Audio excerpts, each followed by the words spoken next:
What's up mga bola, it's your boy JDTV and gusto ko lang mag-vlog ulit ngayon para ma-feel ko lang paano ulit mag-vlog. So today meron tayong exhibition game dito sa San Fabian kalaban ng team ng Manila na nagko-compete sa iba't ibang bansa. So ayan, let's get on to it.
So, ayun, na-miss ko lang mag-edit ng mga videos. Parang, ngayon na lang ulit ako nakakapag-gawa ng vlog. So, ba't ba, parang gusto ko lang matry mag-vlog ulit. Dapat mga games ko pa din pala, vlog ko pa din. Kasi, kahit hindi na ako naglalaro, kumbaga, memories ko pa din to eh. So, ayun, every time may game ako na ganito, of this level na dapat vlog ko nga. So, ayun guys, sana supportan niyo pa rin yung channel natin kahit ngayon na lang ulit tayo nag-post. And nung medyo hindi ako masyado kasi may nararamdaman ako sa Achilles ko, nararamdaman yung Achilles ko.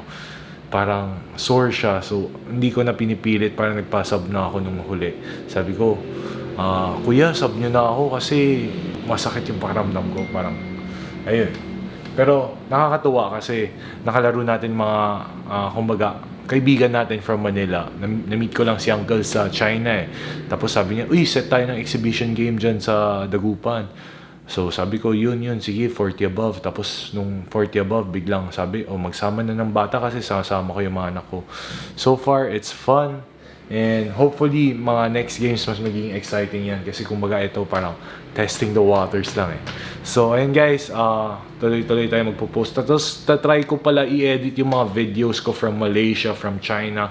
Meron ako mga konting clips nun eh. So, try natin bumalik sa pag-vlog kahit pa konti-konti. Yes sir, thanks so much for watching. See you soon.